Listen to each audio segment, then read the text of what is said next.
people who are makers of some kind can relate to that feeling when you're not making what when you're not being creative, you just feel like you're dying a little bit.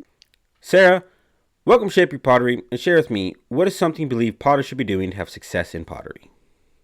Potters who want success, I think, really need to be diligent about scheduling time in the studio.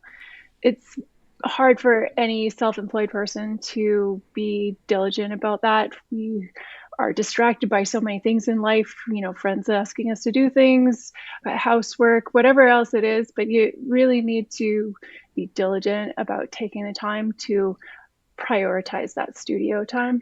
I think that's probably one of the hardest things to do. Absolutely agree. Shape Nation, the most important thing is to get into the studio and prioritize that time to actually practice getting better. I love that. Hmm. So tell me a story how you started making pottery. I started when I was little. My mom worked in an art center and basically enrolled me in every after school program they had because she was working there and that was free childcare for her, but also because I loved any kind of art. So I started in clay then, and then when I was 13, I bought my first kiln, which seems kind of crazy now because how could I possibly know that I wanted to be a potter then? But I got this used kiln, like a scut. It was $150. I was working as a bus girl at a restaurant and I bought it. My dad helped set it up in the basement and I made actually little slab built and coil built pots. And it was just a part of our lives though. My parents were makers. They were always making things. There were always projects on the go, and it was just like another tool in our house. So it wasn't like I knew I was going to be a potter. It was more like, let's explore this avenue of making. And then I went to art school. I went there thinking I was going to be a painter, and I took a ceramic elective, and I kind of knew right away that this was what I wanted to do. So clay's been with me since I was a little girl. I love that so much. So tell me the story when you and your family moved away from your husband's family ranch and how this impacted your own pottery journey. When we were living on the ranch, it was pretty full on. We were homeschooling our two young children. We were running the ranch, as you said. It was a lot of work looking after all of those living creatures, making sure they were healthy and well fed and that the farm was well looked after. So there wasn't a lot of time in that period of my life for pottery. I tried for a while when we had one kid to still make pots, but it was really difficult. Like I said, super busy. Then when the kids got a little older, I started teaching some classes. I built a little studio into the barn that we lived in, and I started teaching some classes, but I was just filling the kiln with other people's work. I think a lot of potters can relate to that when you're starting out. You're just firing other people's work all the time. And then we decided it was time for a change for a lot of reasons. We moved to a small community. So finally, we were living in town in a community, and it turned out to be such a beautiful and supportive community as everyone sort of came out and really appreciated the arts. And it blows me away all the time actually how much this little town can be supportive of everybody's creative ventures. So it was hard at first though, like in retrospect you can kind of breeze over all of the obstacles. I didn't have a studio, of course, when we first moved here. I worked in a community studio for a while, and I hadn't made pots like in a really focused way for a long time. And the stuff I was making when I first started again was really awkward and weird, and there was a lot of failures, and I was wondering if it was even what I was supposed to be doing, or could I do this? Could I even do this? And so for some reason I persevered and yeah, started just kind of dove in, made a studio in the basement and started making pots more full time and going to art sales and just trying to find my little niche in the world. Yeah, it was exciting, but like any sort of, it was scary, you know. I love that. That was a great story. So, what were you feeling when you were finally able to get more time in the studio? I was feeling overwhelmed a little bit. Like I was like, okay, the kids are now we when we moved here, we put the kids in school. So now I had all this time where I wasn't looking after kids, I wasn't looking after cows, and I could focus on making work. And I started trying to make the work I'd made before. I had quit grad school because I got pregnant with our son. I'd gone to school in Minneapolis and basically left that world. And I was that was sort of devastating. It was felt like I my career as a potter was over and was going to be a ranch wife or some other thing that didn't really sort of resonate with me, you know. And now here I was in this space where I could be what I wanted to be, and I was just like, I don't even know who I am. I don't know what kind of pots I make, and I was trying to make pots that look like the salt fired work I was making before, and there was just a lot of weird stuff for a while. But back to your first question about what potters should do, some for some reason I was diligent and persevered through a lot of failures and just kept making work. And whether that was stupid or just committed, I don't know. But eventually I started making work that I was proud of. Love that. Let's talk about your pottery. Can you tell me the story how you started making your slab built pots that you make today? I, let's see, when I was in school, I was mostly making throne work and was really interested in cutting pots apart and altering them and putting them back together. So already kind of like playing with the idea of working with clay when it wasn't necessarily round, you know? And then I went to school in Boulder for a while, in Boulder, Colorado, and was continuing to explore that thrown and altered work. And I feel like I was cutting it more and more and altering it more and more to the point where you couldn't really tell at the end that it had once been thrown. Then I went to grad school in Minnesota, and Mark Ferris was one of my teachers, and he's an incredible potter and does a lot of slab building. And it sort of gave me the freedom, I feel like, or the, what's the word? Like it just gave me the confidence maybe to step away from the wheel completely and really focus on the freedom that making pots out of slab can give you, because there's just so many different shapes and so many different ways you can texture the clay because the slab has such a different quality. I love that. So, why do you like slab building instead of something like throwing on the wheel? I tell a story about when I was in grad school and before I realized I was pregnant. I was still throwing a fair amount, and the spinning wheel made me feel really sick to my stomach. So at that point, I was like, I'm either not making pots or I'm making pots in a different way. And that really sort of forced my hand to start slab building. But like I said before, there's such a different quality about slabs. And as I got more interested in texture and making stamps to press into clay, the slab is just such a beautiful canvas for that, because you have the counter pressure of the table behind it instead of trying to get your fingers inside of a pot to counter pressure the stamp. It just receives the texture so well. So it just felt like this really incredible avenue to take if I wanted to focus more on texture. But there's something about the slab too. There's a softness that I really love in a slab built pot. Yeah, I love the wheel too, but it's hard on the body, hard on my body. So stick with the Mention slab. so you mentioned making or incorporating stamps to your pottery. Do you make your own stamps? I do. Yeah. Could you walk me through how you make your stamps? They're 90% of them, 95% of them are made out of clay and carved at that moisture content where the clay is just starting to turn color. It's not bone dry, it's not leather hard, it's sort of in between. And I'm really focused on the when I push the stamp into the clay, what squeezes up into the stamp. So whatever I carve out of the stamp becomes raised on the pot. And I'm really interested in how glaze breaks over that texture. So I've come over the years to be more and more interested in more of a fine line so that the glaze really breaks over it. So a lot of the textures that I'm making these days are actually repeated stamps that fit together, but within those stamps, there are a lot of carved lines that then become raised on the pot. Excellent explanation for that. So, something from your website that I found interesting that you said was, I enjoy pottery that conveys personality, a slight air of attitude that step off the path. Can you tell me more about this? I like it that you brought that up actually, because I sometimes think about pulling that sentence out of the artist statement, but it still really resonates with me. So already we've taken that step off that path.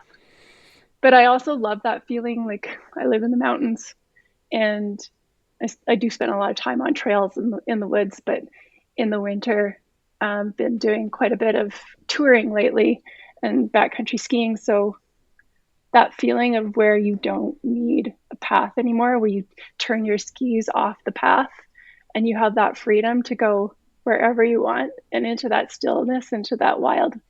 I love that feeling so much. It's it's both scary and freeing at the same time. And I feel like I want to have that feeling in the studio. I want to feel like I have the freedom to step off any sort of path of this is how you should do things and explore this sort of other outside of that. You know what I mean? Yeah. How do you take that part of like I wanted to step off the path and how do you apply that to your own pottery? It's a good question. It's tricky. There's a lot of what ifs, and I think that's another thing that I would recommend to starting potters is encourage the what ifs. What if I do this? What if I do that? And so often when we take the step towards exploring the research, we encounter some kind of failure, or maybe the material or the tools are not allowing us to really investigate what could happen. And sometimes we see a failure as the end of a road. I really feel like maybe you just need a different clay or a different tool, and just keep asking those what ifs until you find some answers that can lead you on the next step along that path or non path. I love that. Shaping Nation, sometimes you just have to embrace the failures and take a step off that path, but you have to continue making that pottery so you continue growing and find your own unique voice. I love that. So now, can you walk me through how you were able to create a slab built mug? And yes, because you already told me about the texture part. Okay, like just the steps to make a slab built mug. Yes. Okay, first I roll out soft clay.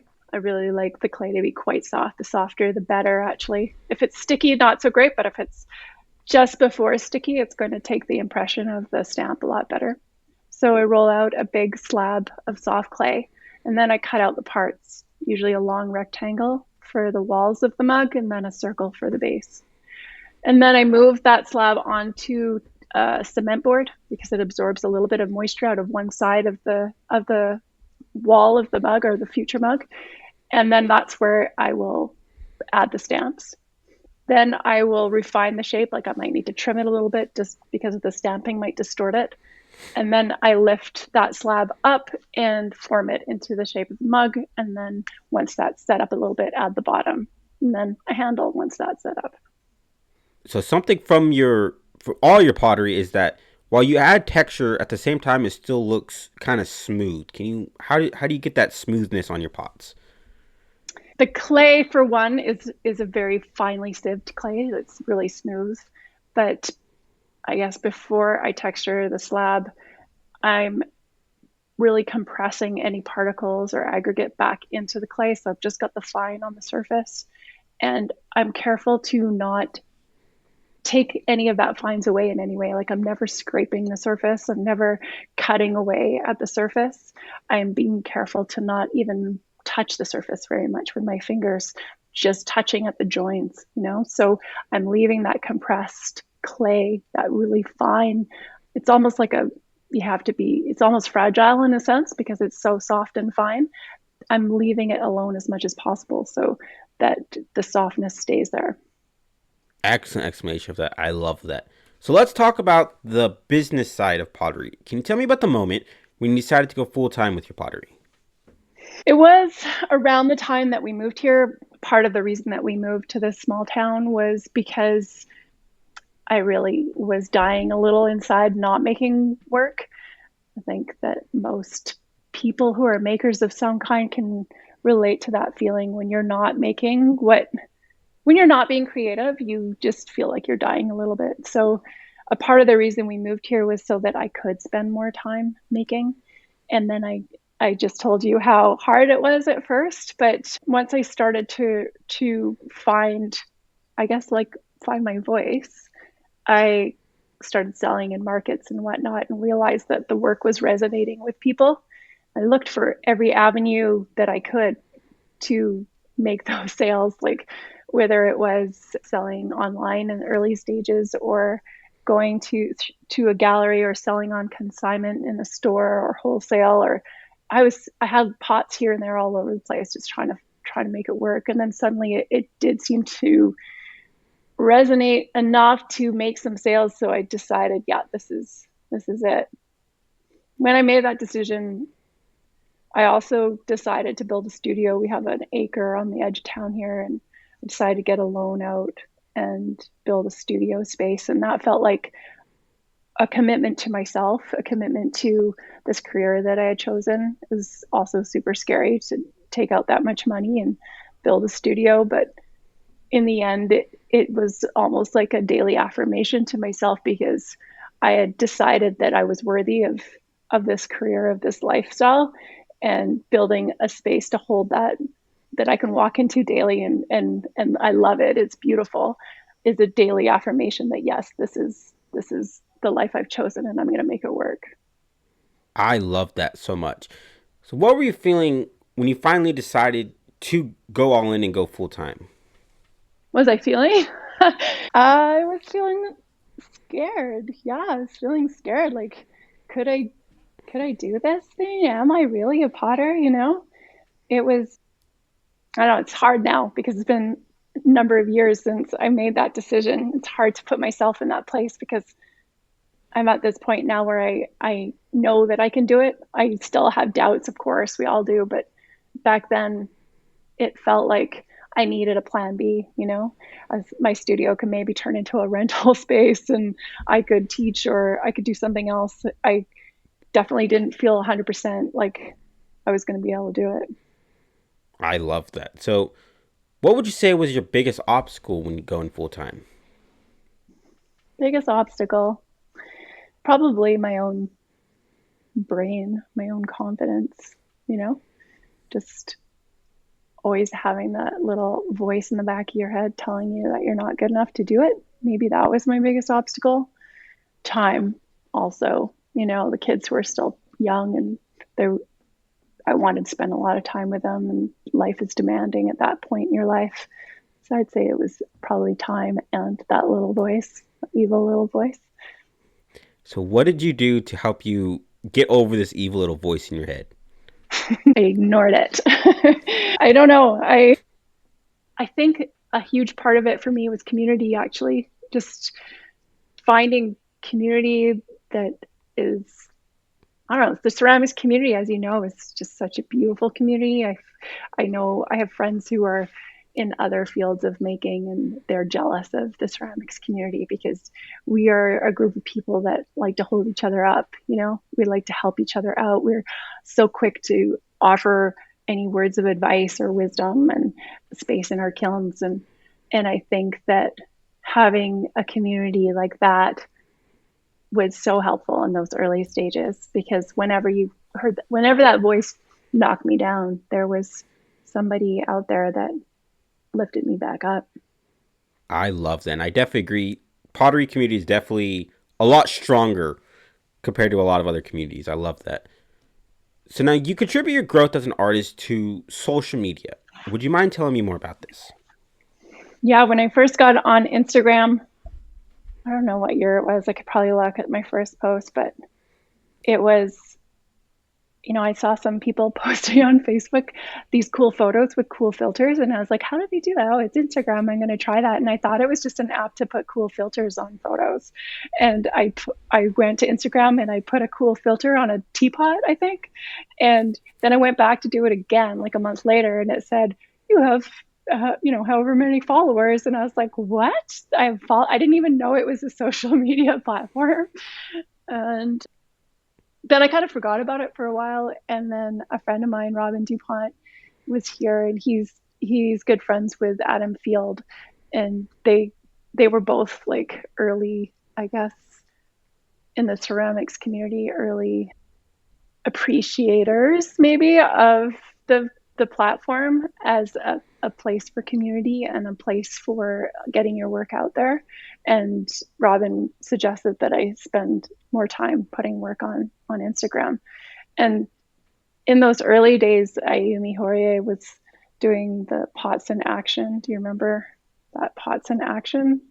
It was just such Mm-mm. an incredible community builder where every week there was a new challenge where it was like, I can't even think of one now, but like put a pot in front of a bright color field. And it was just like all these people in the community would take photos of their pots in front of like a vibrant blue wall or a yellow wall. And then hashtag pots in action. And then at the end of the week, she'd pick one. And then she started inviting other potters to be the, guest artist that week and choose the theme. And it was such a great community builder too. I felt like we were all in this thing together, even though we were in our little studios all over the world. I think I lost track of what the question was there. I loved it. You technically answered it pretty perfect. I said you contribute your growth as an artist to social media. Can you tell me more about this? And I think you answered it pretty well. Yeah, I guess what it comes down to is that even though I'm in this small town and I had felt really isolated leaving grad school and starting a family and running a ranch, it gave me access to a community, you know.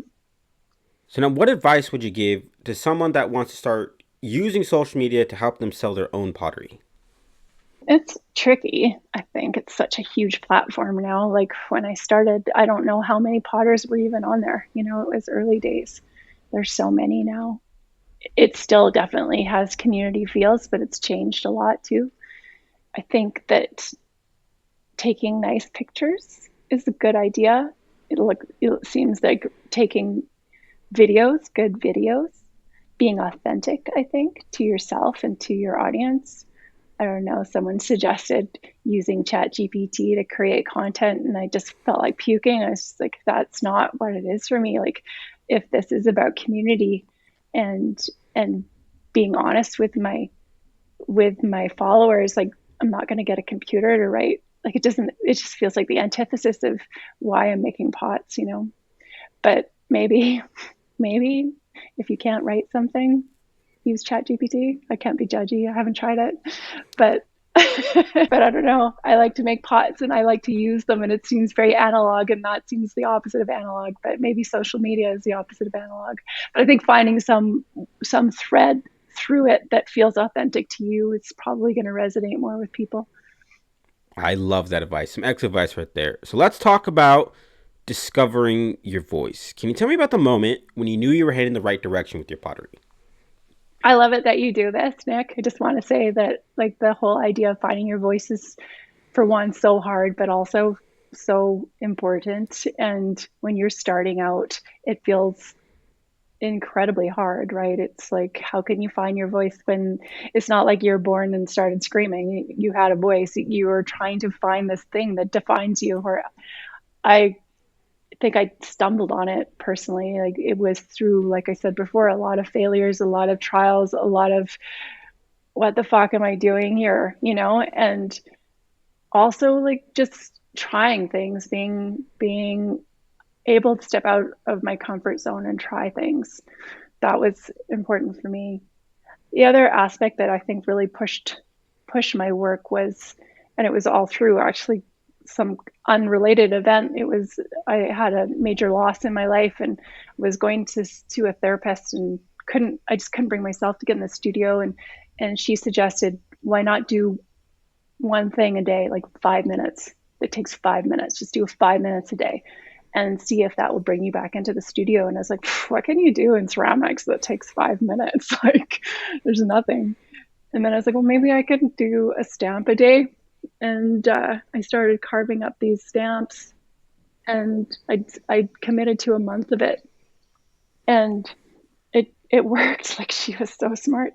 I I started to think about something other than that loss, and I started to think about what could I make next, and how could I step off of that first idea, and it it really helped propel my work, but also helped me commit to my work. It's so hard to find your voice. I think that doing things like that, like being really intense, like grad school or going to a residency or some devoted length of time, like it's going to take time, trying all the things until you I find what. love that. Yeah. I love that so much. Shapey Nation, sometimes all it takes is to simply get in the studio for 5 minutes and just start working, and something great will happen from those 5 minutes if you just keep being consistent with it. I love that. So outside of social media, you also contribute your growth as an artist to school and doing mentorships. Can you tell me more about this? My mentorships were really quite abstract. It was more like I found someone who I liked and whose work I liked, and I just followed them around. They had no choice in the matter. But yeah, school for sure, because it puts you in that place where you're around all these people who are making and all the tools and all the equipment. And you're forced to think about what you're doing and forced to do things you don't want to do, like those projects that, I don't resonate with, but I'm going to try it and maybe it could lead to something. But the, the mentorship is, yeah, finding people in that community who are not necessarily making work that you want to make, because that's clearly not finding your voice, but who are making work in a way that you want to make work in. So it's like, is that lifestyle how I want to live? Are there the way they think about it? Is that how I want to live? I feel like for me, that was huge.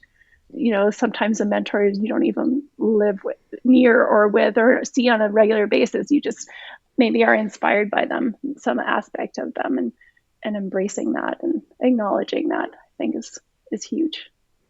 I love that. What would you say are some of the opportunities that started coming your way once you're able to find your own voice? Hmm. I guess, yeah, you don't even know what's out there sometimes, like being asked to go and teach workshops and film workshops and travel the world by doing that. That's been really exciting. And presenting in some conferences and whatnot, just like getting out of my studio in this little town, which I love being in this little studio in this little town. I'm an introvert, so spending time on my own is great, but I also am a social introvert. I want to get out there and see the world and meet people and meet other potters, and I'm curious about their lives. And yeah, I think that that's been a huge win that I wasn't expecting. That once I found my voice, I was invited to share it. I love that. And I definitely agree. Being able to talk to other potters is so great. I love that. Mm-hmm, mm-hmm. So what does it mean to you to find your own unique pottery voice? I don't think, like, there have been times when I'm learning where I'm maybe making pots that look like someone else's pots. I'm learning the process by making pots like someone else makes them, and it doesn't feel like yours. It doesn't, it's like if you were a band and you only played covers. It's like somebody already did the work. They already figured out all the little intricacies, and they practiced forever until they just figured out how to make that song. You're playing a cover. They've already, the original band already did all of the work. So it's like easier. It's easier. It's laid out. You could look up the tablature online and boom, you can play the song. But it's not yours. It never feels like yours. It's always going to be Neil Young's song or whatever, right? It's never going to be yours. So finding your own voice feels, I was talking about authenticity earlier, it feels closer to your heart. And maybe there's a lot of little inspirations from a lot of other potters and maybe the history of ceramics or whatever it is that's in there, but it still feels like it's coming from a true place. And it feels, when you're making that work, it feels, I don't even know what the word is. It feels right, I guess. You feel right about it. And I think the what ifs and all that are more ready to come to you because you're already in a place of stepping off the path, because you're stepping on your own path. I love that. That was some excellent advice right there. So now, what advice would you give to someone that is looking to discover their own unique voice with their pottery?